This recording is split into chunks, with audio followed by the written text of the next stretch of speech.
font l'actu et ils sont sur RJFM. 7h45, l'invité du jour. Dans quelques secondes, il sera 7h45. Merci d'être avec nous, un acteur de l'actualité locale, évidemment. Chaque matin en direct, vous en avez l'habitude. Ce matin, nous recevons le général Michael Diméo. Bonjour. Oui, bonjour RJFM et les auditeurs. Heureux d'être avec vous ce matin. Merci d'avoir répondu à notre invitation. En tout cas, commandant de l'école de gendarmerie depuis le 29 août, c'était la cérémonie. Depuis le 1er septembre, dans les faits, vous êtes dans nos locaux notamment pour parler du forum des métiers de la gendarmerie qui aura lieu ce mercredi de 14 à 18h au sein de la caserne Richemont. Avant de parler de tout cela, comment se passe votre adaptation, votre prise de fonction là depuis maintenant 5 mois à Montluçon? Alors ça fait maintenant 6 mois que je suis à Montluçon, 6 mois que je découvre la merveilleuse région du Bourbonnais et je suis tout à fait heureux d'être dans cette commune, dans cette région riche en culture et en activité. Bon, vous allez faire plaisir évidemment aux élus départementaux qui se mobilisent sur cette identité bourbonnaise. J'espère qu'ils vous ont écouté. Et pour le coup, on parlait tout à l'heure de l'attractivité du Bourbonnais. Évidemment, une institution. Vous avez pu vous en rendre compte d'ailleurs de l'importance de l'école de gendarmerie pour les Montluçonnais d'une manière générale. Oui.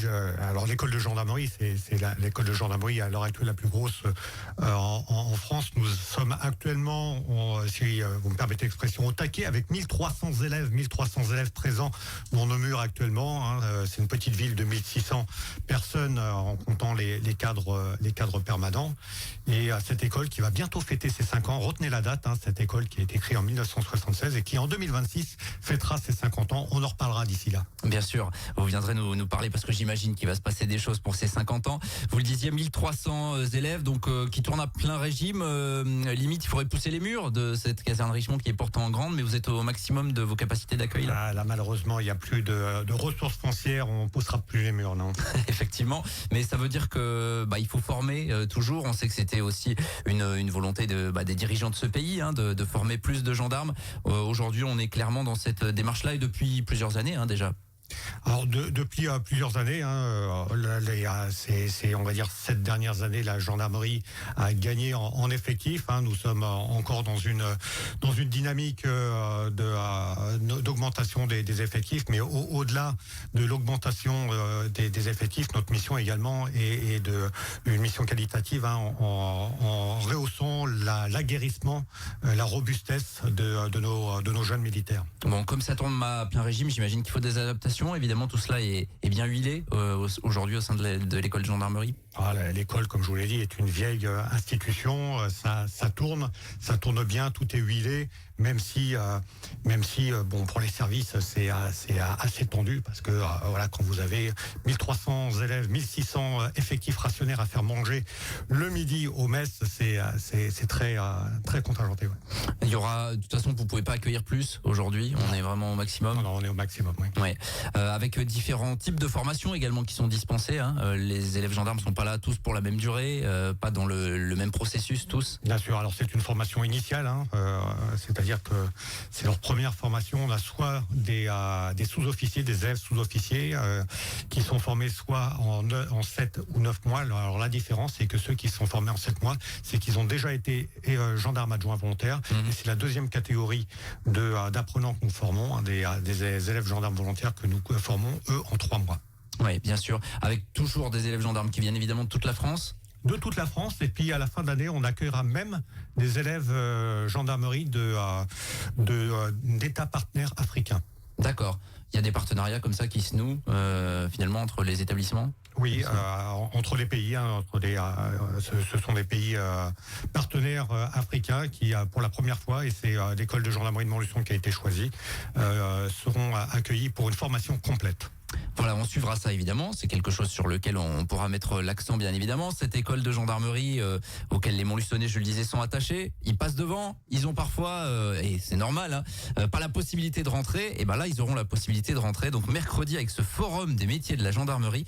Expliquez-nous un petit peu pourquoi finalement ce forum. Alors, déjà pour la 3e année consécutive, hein, nous organisons ce forum qui a pour objectif de faire découvrir les métiers de la gendarmerie, parce que la gendarmerie, c'est pas un métier, c'est plusieurs centaines de métiers. Alors bien entendu, on ne sera pas en mesure de les présenter tous, mais nous présenterons les principales filières de la gendarmerie en vue d'aider nos jeunes à se faire une idée de et leur donner peut-être la vocation de servir en gendarmerie nationale. Alors c'est destiné à qui concrètement? Aux collégiens, aux lycéens, aux étudiants, peut-être des personnes qui sont même un petit peu plus âgées? Bien sûr, vous les avez cités, les collégiens, les scolaires, on va dire, mais c'est également accessible à tous ceux qui seraient en réflexion pour se lancer dans une carrière ou une nouvelle carrière. Donc 14-18 heures, avec j'imagine une interaction évidemment. Le but c'est que ces jeunes ils puissent parler avec tous ceux qui représentent la gendarmerie. Oui, au sein de nos infrastructures, nous aurons un certain nombre d'ateliers avec des rencontres avec tout type de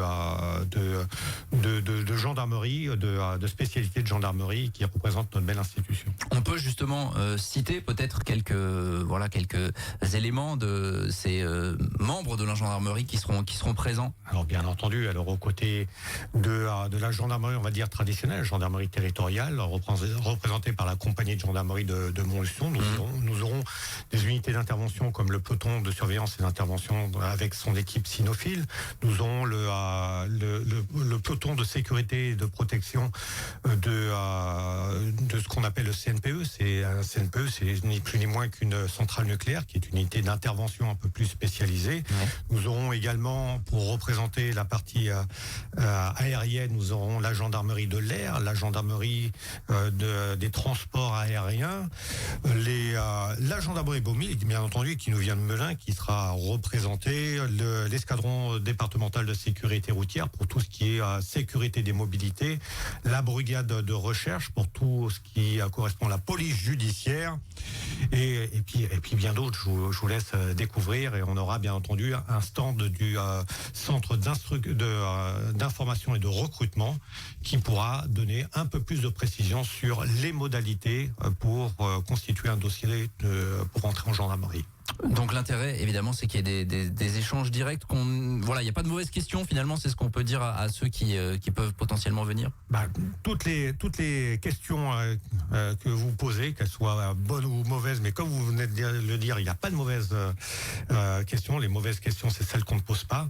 Et vous aurez la réponse. Vous aurez forcément la réponse à l'occasion de ce forum qui, je rappelle, le 12 février. À l'école de gendarmerie de Montluçon. Mercredi 14-18h, alors précision importante évidemment, on rentre pas à la caserne de gendarmerie comme on peut rentrer un peu partout. Pièce d'identité obligatoire, évidemment. Pièce d'identité obligatoire, mais nous vous rassurons, nous faciliterons, nous fluidifierons l'entrée. On ne laissera personne à l'extérieur. L'objectif également, alors c'était ceux de vos prédécesseurs, mais j'imagine que ce sont les mêmes, c'est d'ouvrir cette caserne. Finalement, je le disais, les gens passent devant, viennent pas forcément à l'intérieur. Ponctuellement, grâce à des animations comme ça, c'est de montrer que vous êtes vraiment inséré au sein de la vie de la cité, que c'est pas une forteresse, quoi. Bien entendu, l'école de gendarmerie appartient également au Montluçonnais, c'est également un haut lieu de l'histoire de Montluçon. Alors nous l'ouvrons déjà annuellement avec les Journées européennes du patrimoine qui ça cartonne chaque année. Oui. Alors on n'a pas été gâté par la météo l'année dernière, mais on espère faire mieux. Je crois que ça devrait être le 20 septembre. Encore une fois, on aura le temps d'en reparler. Mais j'entends également ouvrir aux scolaires, davantage ouvrir aux scolaires pour toutes les cérémonies de sortie de promotion, de fin de scolarité que nous faisons régulièrement. Et donc j'entends davantage ouvrir l'école aux scolaires. D'accord, donc vous allez passer finalement un appel pour ceux qui veulent venir potentiellement dans les prochaines semaines, dans les prochains mois. J'en ai déjà parlé à l'académie, j'en ai déjà parlé aux établissements, bien entendu. Nous vous accueillons à partir du moment où vous avez un projet un projet scolaire et c'est avec plaisir que nous vous associons tout en vous expliquant ce que sont ces cérémonies militaires et quelles sont derrière les valeurs patriotiques et militaires qui se dégagent. Toujours un moment évidemment solennel, il faut l'avoir vécu en fait, tout simplement pour se rendre compte de tout ça. Donc mercredi, ce forum des métiers de la gendarmerie, vous l'avez dit, les 50 ans l'année prochaine, vous êtes en train de nous concocter un bon petit programme également où il y aura possibilité pour les Montluçonnais d'en découvrir plus sur l'histoire de la caserne. Bien sûr, donc toute l'année 2026 sera consacrée à cet anniversaire. Il sera ponctué d'un certain nombre d'événements dont on reparlera, j'espère, si vous m'invitez. Bien sûr, on vous invitera évidemment. 50 ans, c'est quand même pas tous les jours. Et puis, il y aura également une action au théâtre Gabriel Robin le 5 mars. Expliquez-nous un petit peu ce concert qui est mis en place. Alors, je vous ai déjà parlé des cérémonies de fin de stage. Il y en a une qui se déroulera le 6, à laquelle la musique de la gendarmerie mobile participera. Et pour optimiser sa présence, elle donnera la veille, le 5, le mercredi 5 mars à 20h30 au théâtre Gabriel Robin. Elle donnera un concert, la musique de la gendarmerie mobile. C'est de la musique militaire, mais ça n'a rien à voir avec le répertoire que vous connaissez. Et je vous garantis, vous serez surpris. Venez nombreux. Pour 5 euros, c'est dérisoire, qui iront au pupille de la gendarmerie. Ouais, musique de la gendarmerie mobile qu'on retrouve sur les grandes cérémonies nationales, c'est ça. Oui. Avec, vous le disiez, un répertoire qui change, c'est un peu moderne parfois, ça peut. Je vous en laisse la surprise. Il y aura très certainement des incursions au 21e siècle. Bon, 5 mars donc pour ce rendez-vous. En attendant les 50 ans l'année prochaine et en attendant ce forum des métiers de la gendarmerie, 14-18h ce mercredi au sein de la caserne Richemont. Caserne Richemont, on va le retenir, avec 1300 élèves en ce moment et qui depuis déjà plusieurs mois tourne à plein régime. Merci, Général Michael Dimeo. C'est moi qui vous remercie. D'être passé à notre micro ce matin. Commandant de l'école de gendarmerie de Montluçon depuis l'automne dernier. Il est 7h presque 56 minutes. On est en direct et on revient dans quelques minutes. À tout de suite. Tous les matins, 7h45, l'invité du jour en direct sur RJFM. Retrouvez l'invité du jour en podcast sur rjfm.net et l'appli RJFM, mais aussi en replay vidéo sur YouTube et Facebook. RJFM.